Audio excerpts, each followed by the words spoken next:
Vamos lá, coloquei para gravar agora e a gente vai começar a ver um pouquinho sobre a Rússia. A Rússia é o maior país do mundo em extensão territorial, né? Depois da Rússia vem o Canadá, depois a China, depois os Estados Unidos, depois o Brasil, como a quinta maior extensão territorial do mundo. E você olha para a Rússia e faz assim, rapaz, um território tão grande desse, é um país transcontinental. Transcontinental por quê? Porque ele tem território em 2 continentes, né? Uma menor parte da Rússia, pequena parte dela, está dentro da Europa, e cerca de 60%, né, mais de 50% dela está dentro da parte do continente asiático. A Rússia ela é transcontinental, justamente pelo fato dela ter território em 2 continentes. E daí você olha assim para esse território e você faz, rapaz, eu acho que a Rússia deve ter uma população muito grande, porque é um território muito grande. Então, eu penso que deve ser uma das maiores populações do mundo. Mas não. Eu vou abrir agora, para vocês verem isso. Não, não é uma grande população, embora seja, sim, até considerado uma população grande, mas eu estou dizendo assim, não é uma grande população quando você analisa o tamanho do território da Rússia, né, que é o maior país do mundo. Então, eles têm uma população de cerca de 145 milhões de pessoas, 872.260 habitantes. Então, isso é 2019, né? No livro de vocês tem um dado aí de 2017, né? 144 milhões. E esse dado aqui é de 2019. Uma coisa relevante sobre a Rússia é que, tipo, eles não têm uma grande densidade demográfica. O que é isso? Como é que eu sei a densidade demográfica de um país? Eu pego o tamanho dele, né? A extensão territorial e divido pela população. Eu pego a população total do país, no caso de 145 milhões, 872.260 habitantes. E divido pela extensão territorial do país. Aí vai me dar quantas pessoas habitam 1 quilômetro quadrado dentro desse país. No caso, o dado aqui do IBGE já me diz, ó, densidade demográfica. Na Rússia, existem cerca de 8,9 pessoas por quilômetro quadrado. Significa dizer que é um país praticamente de um vazio demográfico. Tipo, não tem muitas pessoas habitando um território tão gigante como aquele, certo? E eles têm um probleminha relacionado à população. Sabe por quê? Porque eles estão enfrentando taxas de crescimento vegetativo negativas, como acontece na Europa também, em muitos países europeus. A Rússia também enfrenta taxa de crescimento vegetativo negativa. Isso quer dizer o quê? Implica dizer o quê? Que tem mais pessoas morrendo do que nascendo nesse país. Significa dizer que a natalidade ela é mais baixa do que a mortalidade. Porque quando eu quero saber o crescimento vegetativo de um país, eu faço o quê? Eu pego a taxa de natalidade e diminuo, subtraio pela taxa de mortalidade. Aí vai me dizer se é positivo, se é negativo ou se é nulo. No site do IBGE, quando eu coloco aqui, ó, taxa bruta de natalidade, aí aparece, a cada 1.000 pessoas na Rússia, nascem em média 12,9. E quando eu coloco a taxa de mortalidade, ó, é o mesmo indicador. Também é 12,9. A cada 1.000 pessoas morrem cerca de 12,9 pessoas na Rússia. Aí você faz, oxe, então quer dizer que o crescimento vegetativo deles é nulo, né? Tipo, porque se equivale a taxa de natalidade, se equivale a taxa de mortalidade. Mas não, tem um dadozinho aqui que passa um pouquinho, a mortalidade ela passa um pouquinho. Por isso que esse dado aqui ele não está tão 100% real, sabe? A mortalidade é um pouquinho maior. Aí aqui embaixo tem assim, taxa média anual do crescimento da população. Eu vou clicar. Aí, ó, a população da Rússia no ano de 2015, que é o último dado que tem, 2015. Mas no livro de vocês tem até um dado mais recente, que é menos 1,3%, né? A população tem uma taxa de crescimento vegetativo de menos 1,3%. Aqui diz menos 0,014%. Significa dizer que essa população, eu tenho mais pessoas morrendo do que nascendo. E o ritmo de crescimento dela é um ritmo de crescimento negativo. Tipo, ela não está crescendo, na verdade, né? Não está no ritmo aí de crescimento. Que a população seja reposta. E daí é por isso que é um dos fatores que faz com que a Rússia seja um país aberto à imigração. É um país aberto. Tipo, porque uma das prioridades nacionais da Rússia é fazer com que as famílias elas tenham mais filhos. E, de certa forma, a carência de mão de obra que eles têm, né? Mão de obra para trabalhar em indústria, em atividade primária, enfim, seja o que for, eles têm uma certa carência de mão de obra. E como a população cresce no ritmo negativo, seu crescimento vegetativo é negativo, então eles abrem as fronteiras para os imigrantes chegarem no país. Mas é claro, tipo, geralmente eles selecionam, né? Não é tão fácil assim entrar na Rússia, não. Eles querem mais, eles almejam mais essa mão de obra que é mais qualificada. Mas é um país aberto, certo? A imigração. E é tanto que o livro vai dizer o seguinte, tem 3 regiões aqui, vou mostrar aqui no mapa, para não ficar só abstraindo. Tem 3 regiões de onde mais vem pessoas, né, para a Rússia. No caso aqui, ó. Primeiro a gente tem que saber que a Rússia não é um país de população homogênea, tipo assim, a condição de vida não é homogênea na Rússia.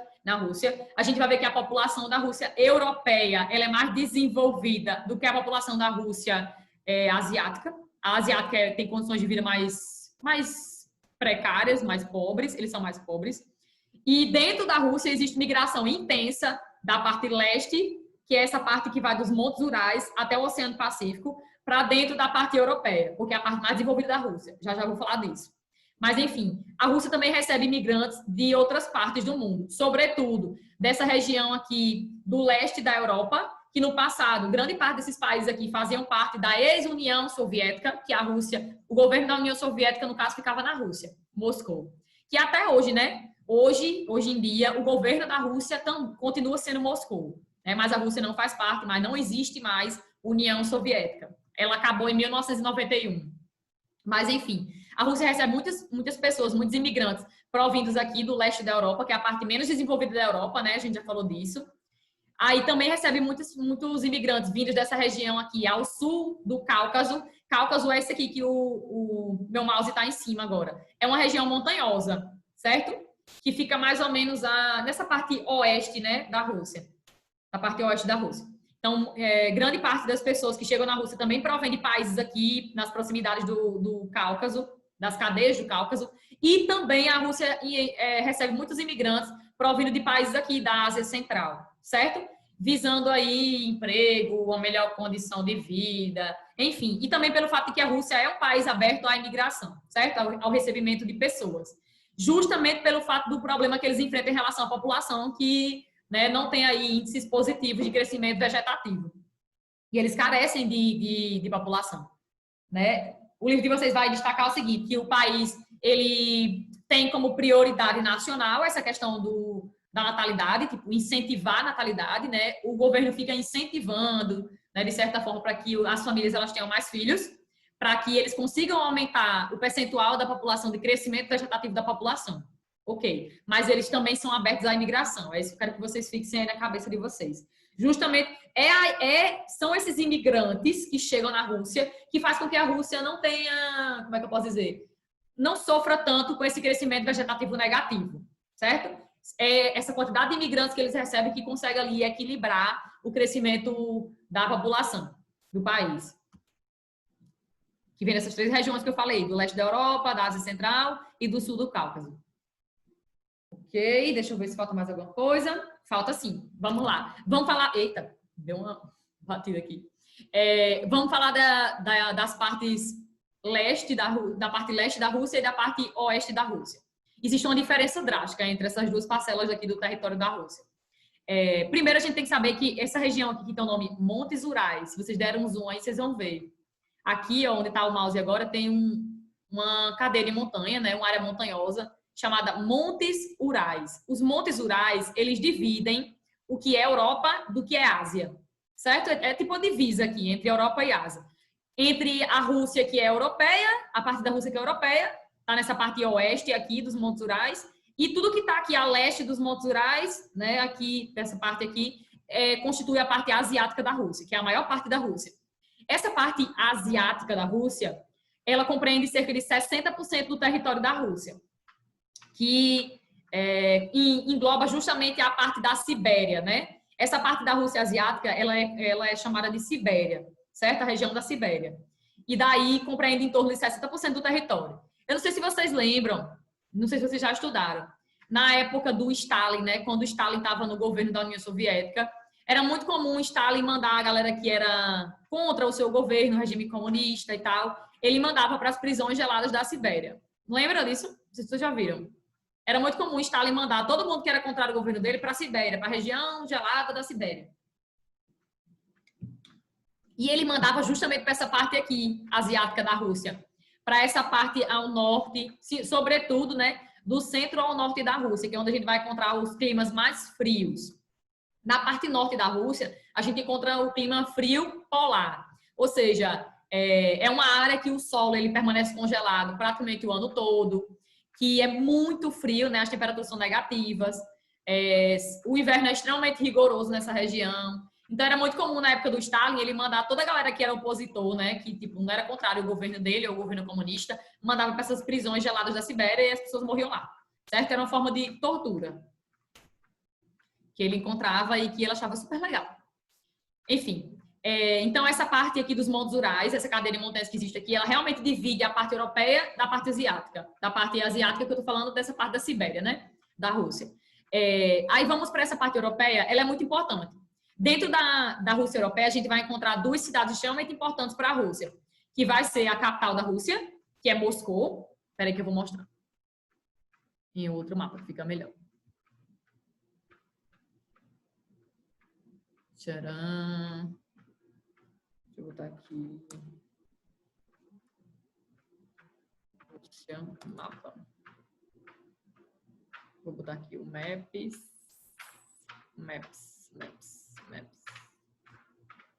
Aí eu vou dar um zoom.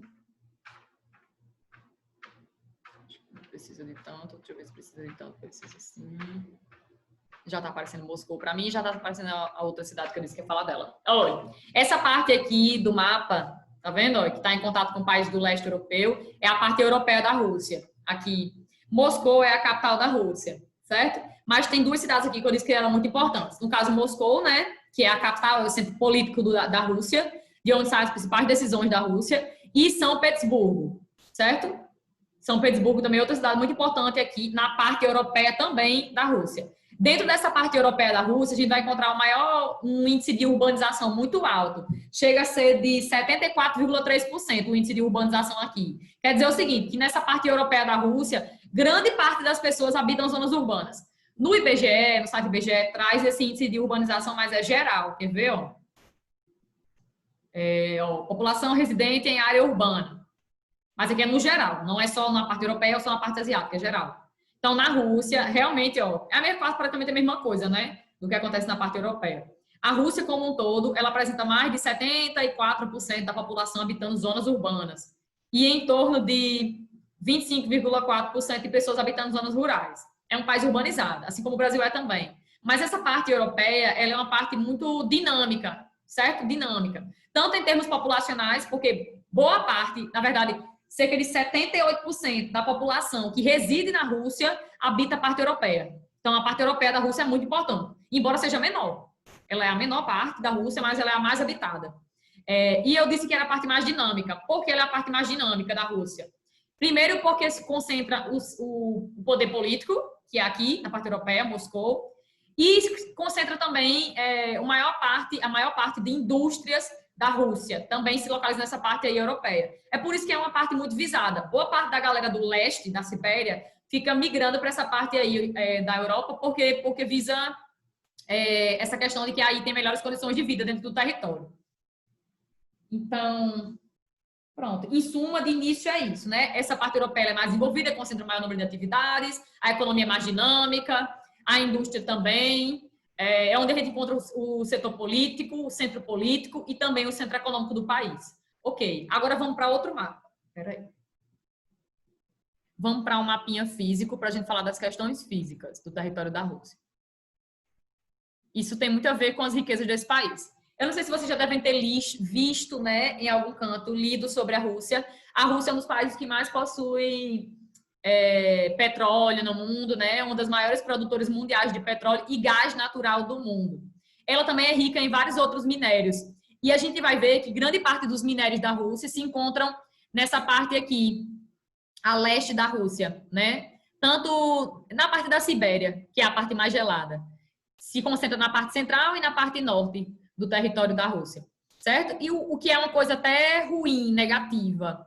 Chega a ser negativa. Negativa por quê, Ana Beatriz? Porque é um território que boa parte do ano está congelado, isso dificulta, por exemplo, os rios chegam a congelar, então dificulta o transporte fluvial, né, de mercadorias de um local para o outro. Enfim, é por isso que a Rússia investe muito pesadamente no setor de infraestrutura, principalmente para escoar o petróleo e o gás natural que o país produz e exporta, principalmente para a Europa eles exportam. Aí a gente vai ver que a Rússia ela vem construindo ao longo do tempo alguns gasodutos, que é por onde passa o gás natural, e alguns oleodutos, que são aquelas enormes tubulações por onde passa o óleo, né, o petróleo. Inclusive, a Rússia tem muito interesse nessa região aqui do Mar Cáspio, do Mar Negro, já em contato aqui com a Europa, justamente pelo fato de que essa região é muito propícia para passar a infraestrutura deles, né, de petróleo e gás para a Europa.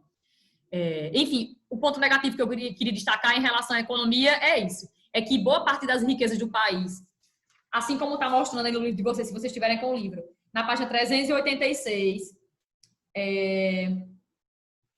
nessa segunda parte aí, na 386, nessa segunda partezinha, onde tem assim, a maior parte dessas riquezas se concentra no norte e no leste do país. Pode anotar isso aí, é importante. Então, grande parte das riquezas minerais da Rússia, como por exemplo, os recursos como petróleo, gás, carvão mineral, que também o país conta com uma das maiores reservas mundiais de carvão mineral, também de diamante, minério de ferro, níquel, potássio, urânio. A Rússia é uma das potências nucleares, das maiores potências nucleares do mundo. Os Estados Unidos tinham medinho dela por causa disso. Ela é a grande detentora da herança da União Soviética. Isso é uma coisa que a gente tem que saber. Tipo, grande